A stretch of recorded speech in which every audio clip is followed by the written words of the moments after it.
जय हिंद दोस्तों, आज हम इस वीडियो में लेकर आए हैं आपसे सरदार वल्लभ भाई पटेल से संबंधित 30 अति महत्वपूर्ण प्रश्न। क्योंकि आज है 31 अक्टूबर। आज के दिन हम लोग राष्ट्रीय एकता दिवस मनाते हैं सरदार वल्लभ भाई पटेल जी के जन्म दिवस के ऊपर। तो इनसे संबंधित जो भी एग्जाम में क्वेश्चन पूछते हैं इस वीडियो में हम आपके लिए संग्रहित किए हैं। चलिए वीडियो की शुरुआत करते हैं। वीडियो के अंत में फीडबैक जरूर दीजिएगा। देखते हैं पहला क्वेश्चन क्या पूछा है आपसे।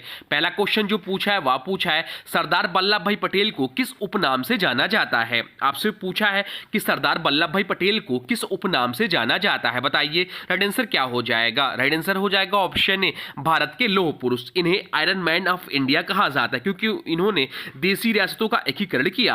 अब चलते हैं अगले प्रश्न की ओर। देखते हैं अगला प्रश्न क्या पूछा है आपसे। अगला प्रश्न पूछा है सरदार पटेल का जन्म कब हुआ था। आपसे पूछा है कि सरदार पटेल का जन्म कब हुआ था। बताइए राइट आंसर क्या हो जाएगा। तो राइट आंसर जो हो जाएगा वो हो जाएगा ऑप्शन ए, 31 अक्टूबर 1875 को इनका जन्म हुआ था गुजरात के नाडियाड में। पिता थे झावेर भाई पटेल, माता थी लाडबाई। अब चलते हैं अगले प्रश्न की ओर। देखते हैं अगला प्रश्न क्या पूछा है आपसे। अगला प्रश्न जो पूछा है वह पूछा है सरदार पटेल का निर्धन कब हुआ था। आपसे पूछा है कि सरदार पटेल का निर्धन कब हुआ था। बताइए राइट आंसर क्या हो जाएगा। राइट आंसर जो हो जाएगा वो हो जाएगा ऑप्शन बी, 15 दिसंबर 1950 को मुंबई में इनका निर्धन हुआ था। अब चलते हैं अगले प्रश्न की ओर। देखते हैं अगला प्रश्न क्या पूछा है आपसे। अगला प्रश्न जो पूछा है वह पूछा है सरदार पटेल पेशे से क्या थे। आपसे पूछा है कि सरदार पटेल पेशे से क्या थे। बताइए राइट आंसर क्या हो जाएगा। राइट आंसर हो जाएगा ऑप्शन सी, वकील। इन्होंने लंदन से बार एटला की उपाधि प्राप्त की थी। अब चलते हैं अगले प्रश्न की ओर। देखते हैं अगला प्रश्न क्या पूछा है आपसे। अगला प्रश्न पूछा है सरदार पटेल को सरदार की उपाधि कब और कहां दी गई थी। यह बढ़िया प्रश्न पूछा जाता है यह प्रश्न। बताइए राइट आंसर क्या हो जाएगा। राइट आंसर हो जाएगा ऑप्शन बी, 1928 में बारदोली सत्याग्रह में। बारदोली सत्याग्रह की महिलाओं ने इन्हें सरदार की उपाधि दी थी। अब चलते हैं अगले प्रश्न की ओर। देखते हैं अगला प्रश्न क्या पूछा है आपसे। अगला प्रश्न पूछा है सरदार पटेल भारतीय स्वतंत्रता संग्राम के किस आंदोलन से पहली बार जुड़े थे। बताइए राइट आंसर क्या हो जाएगा। राइट आंसर हो जाएगा ऑप्शन डी, खेड़ा सत्याग्रह। 1918 में खेड़ा सत्याग्रह गुजरात में किसानों से कर माफी आंदोलन का नेतृत्व किया। अब चलते हैं अगले प्रश्न की ओर। देखते हैं अगला प्रश्न क्या पूछा है आपसे। अगला प्रश्न पूछा स्वतंत्र भारत के पहले उप प्रधानमंत्री और गृह मंत्री कौन थे। आपसे पूछा है कि स्वतंत्र भारत के पहले उप प्रधानमंत्री और गृह मंत्री कौन थे। तो ये थे सरदार वल्लभ भाई पटेल। ये देश के पहले उप प्रधानमंत्री भी थे और पहले गृह मंत्री भी थे। ये चीज ध्यान रखिए। इन्होंने देसी रियासतों का एकीकरण गृह मंत्रालय के अंतर्गत किया। अब चलते हैं अगले प्रश्न की ओर। देखते हैं अगला प्रश्न क्या पूछा है आपसे। अगला प्रश्न पूछा है सरदार पटेल ने कुल कितनी देसी रियासतों का भारत में विलय कराया। आपसे पूछा है कि सरदार पटेल ने कुल कितनी देसी रियासतों का भारत में विलय कराया। बताइए राइट आंसर क्या हो जाएगा।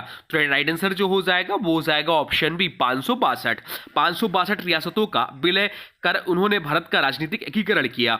अब चलते हैं अगले प्रश्न की ओर। देखते हैं अगला प्रश्न क्या पूछा है आपसे। अगला प्रश्न जो पूछा है वह पूछा है सरदार पटेल को कौन सा सर्वोच्च नागरिक सम्मान मरणोपरांत मिला। आपसे पूछा है कि सरदार पटेल को कौन सा सर्वोच्च नागरिक पुरुष सम्मान मरणोपरांत मिला। बताइए राइट आंसर क्या हो जाएगा। राइट आंसर हो जाएगा ऑप्शन बी, भारत रत्न। मरणोपरांत 1991 कब 1991 ने मरणोपरांत भारत रत्न पुरस्कार प्रदान किया गया। अब चलते हैं अगले प्रश्न की ओर। देखते हैं अगला प्रश्न क्या पूछा है आपसे। अगला प्रश्न पूछा है सरदार पटेल के जन्मदिन को भारत में किस रूप में मनाया जाता है। आपसे पूछा है कि सरदार पटेल के जन्मदिन को भारत में किस रूप में मनाया जाता है। बताइए राइट आंसर क्या हो जाएगा। राइट आंसर हो जाएगा ऑप्शन ए, राष्ट्रीय एकता दिवस के रूप में। हर साल 31 अक्टूबर को राष्ट्रीय एकता दिवस मनाया जाता है। अब चलते हैं अगले प्रश्न की ओर। देखते हैं अगला प्रश्न क्या पूछा है आपसे। अगला प्रश्न पूछा statue of unity Sardar Patel की प्रतिमा कहां स्थित है। आपसे पूछा है कि statue of unity Sardar Patel की प्रतिमा कहां स्थित है। बताइए राइट आंसर क्या हो जाएगा। राइट आंसर हो जाएगा ऑप्शन सी, केवड़िया, नर्मदा जिला, गुजरात में स्थित है। यह दुनिया की सबसे ऊंची प्रतिमा है जिसकी ऊंचाई 182 मीटर है। 31 अक्टूबर 2018 को उद्घाटन हुआ। अब चलते हैं अगले प्रश्न की ओर। देखते हैं अगला प्रश्न क्या पूछा है आपसे। अगला प्रश्न पूछा स्टैच्यू ऑफ यूनिटी का निर्माण किसने किया था। बताइए राइट आंसर क्या हो जाएगा। राइट आंसर हो जाएगा ऑप्शन बी, रामवी सुतार ने। विख्यात मूर्तिकार रामवी सुतार द्वारा स्टैच्यू ऑफ यूनिटी का निर्माण किया गया था। अब चलते हैं अगले प्रश्न की ओर। देखते हैं अगला प्रश्न क्या पूछा है आपसे। अगला प्रश्न जो पूछा है वह पूछा है सरदार पटेल का प्रमुख राजनीतिक गुरु कौन था। आपसे पूछा है कि सरदार पटेल का प्रमुख राजनीतिक गुरु कौन था, बताइए राइट आंसर क्या हो जाएगा। राइट आंसर हो जाएगा ऑप्शन बी गांधी जी। गांधी जी से प्रेरित होकर उन्होंने वकालत छोड़कर स्वतंत्रता आंदोलन में भाग लिया। अब चलते हैं अगले प्रश्न की ओर, देखते हैं अगला प्रश्न क्या पूछा है आपसे। अगला प्रश्न पूछा है सरदार पटेल किस प्रांत के कांग्रेस नेता के रूप में प्रसिद्ध थे। आपसे पूछा है कि सरदार पटेल किस प्रांत के कांग्रेस नेता के रूप में प्रसिद्ध थे, बताइए राइट आंसर क्या हो जाएगा।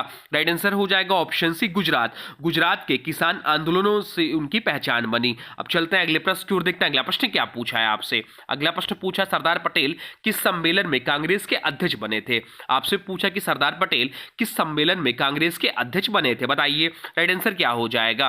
राइट आंसर हो जाएगा ऑप्शन ए कराची अधिवेशन, जो कि 1931 में होता। कराची अधिवेशन में उन्होंने मौलिक अधिकारों और आर्थिक नीति का प्रस्ताव पारित करवाया। अब चलते हैं अगले प्रश्न की ओर, देखते हैं अगला प्रश्न क्या पूछा है आपसे। अगला प्रश्न पूछा सरदार पटेल ने किस आंदोलन में कर न दो यानी कि नो टैक्स का नारा दिया था, बताइए राइट आंसर क्या हो जाएगा। राइट आंसर हो जाएगा ऑप्शन सी खेड़ा आंदोलन। खेड़ा के किसानों से कर वसूली रोकने के लिए यह नारा दिया। अब चलते हैं अगले प्रश्न की ओर, देखते हैं अगला प्रश्न क्या पूछा है आपसे। अगला प्रश्न पूछा है किस रियासत के विलय में सरदार पटेल की सबसे बड़ी चुनौती मिली थी। आपसे पूछा किस रियासत के विलय में सरदार पटेल को सबसे बड़ी चुनौती मिली थी, बताइए राइट आंसर क्या हो जाएगा। राइट आंसर हो जाएगा ऑप्शन ए हैदराबाद। ऑपरेशन पोलो 1948 के माध्यम से हैदराबाद का भारत में विलय करवाया। अब चलते हैं अगले प्रश्न की ओर, देखते हैं अगला प्रश्न क्या पूछा है आपसे। अगला प्रश्न पूछा जूनागढ़ रियासत का भारत में विलय कब हुआ। आपसे पूछा कि जूनागढ़ रियासत का भारत में विलय कब हुआ, बताइए राइट आंसर क्या हो जाएगा। राइट आंसर हो जाएगा ऑप्शन ए 1947 में। यह रियासत मुस्लिम नवाब द्वारा पाकिस्तान में मिलाने की कोशिश कर रही थी, लेकिन जनता जनमत से भारत में शामिल हुई। अब चलते हैं अगले प्रश्न की ओर, देखते हैं अगला प्रश्न क्या पूछा है आपसे। अगला प्रश्न पूछा सरदार पटेल ने किस संस्था के गठन में प्रमुख भूमिका निभाई थी, बताइए राइट आंसर क्या हो जाएगा। राइट आंसर हो जाएगा ऑप्शन बी भारतीय प्रशासनिक सेवा आईएएस की। उन्होंने कहा था IAS is the steel frame of India.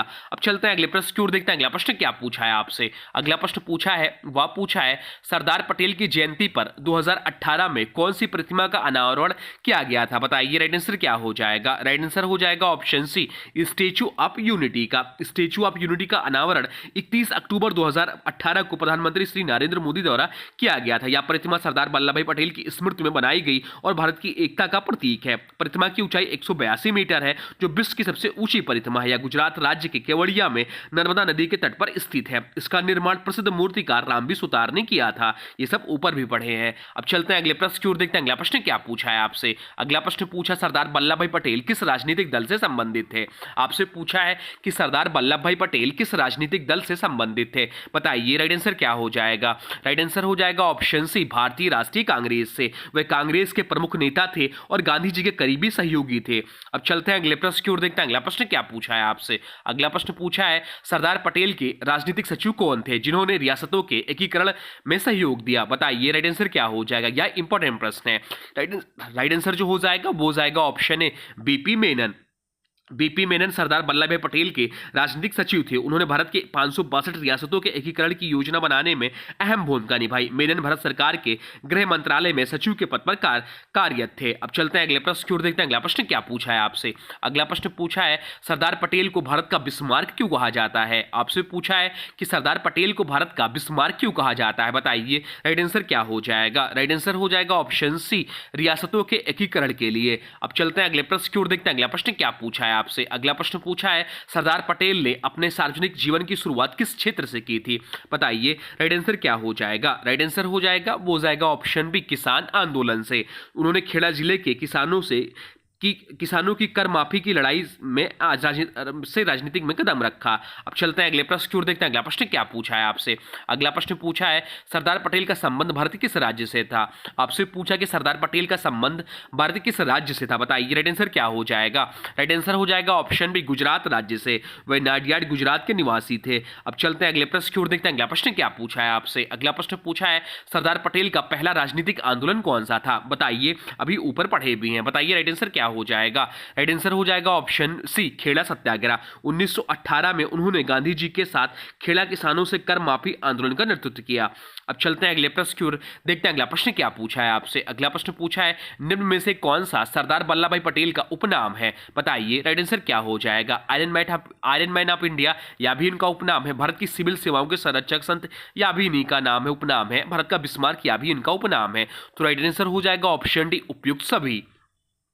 अब चलते हैं अगले प्रश्न की ओर, देखते हैं अगला प्रश्न क्या पूछा है आपसे। अगला प्रश्न जो पूछा है वह पूछा है, निम्नलिखित में से कौन सा सरदार पटेल का प्रसिद्ध कथन है? आपसे पूछा है कि निम्नलिखित में से कौन सा सरदार वल्लभ भाई पटेल जी का प्रसिद्ध कथन है? बताइए राइट आंसर क्या हो जाएगा?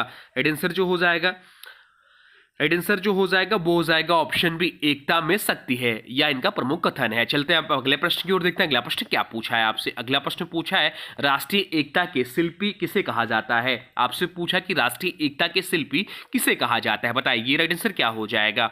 राइट आंसर हो जाएगा ऑप्शन डी, सरदार वल्लभ भाई पटेल को। अब चलते हैं अगले प्रश्न की ओर, देखते हैं अगला प्रश्न क्या पूछा है आपसे। अगला प्रश्न जो पूछा है वह पूछा है, स्टेचू ऑफ यूनिटी का उद्घाटन किसने और कब किया था? आपसे पूछा कि स्टेचू ऑफ यूनिटी का उद्घाटन किसने और कब किया था? तो जो किया था वह नरेंद्र मोदी ने 2018 में 31 अक्टूबर 2018 को प्रधानमंत्री नरेंद्र मोदी द्वारा स्टेचू ऑफ यूनिटी का उद्घाटन किया गया था। तो ये रहे सरदार वल्लभ भाई पटेल से महत्वपूर्ण प्रश्न जो आपके एग्जाम में आपसे पूछ सकते हैं। तो ध्यान रखना है इन सभी प्रश्नों का, जो भी प्रश्न से इंपॉर्टेंट थे। अब आज के वीडियो से प्रश्न है, इसका राइट आंसर आप लोगों को कमेंट बॉक्स में बताना है। आज के वीडियो से प्रश्न है, सरदार पटेल के जन्मदिन को भारत में किस रूप में मनाया जाता है? आपसे पूछा है कि सरदार पटेल के जन्मदिन को भारत में किस रूप में मनाया जाता है? इसका जो भी राइट आंसर कमेंट बॉक्स में जरूर बताइए। जो भी कुछ जानते हैं सरदार वल्लभ भाई पटेल के बारे में वो भी जरूर लिख दीजिएगा। और हाँ देखिए, अभी तक आपने वीडियो को लाइक नहीं किया है तो प्लीज वीडियो को लाइक कर दीजिए, और चैनल पे नए हैं चैनल को सब्सक्राइब कर लीजिए।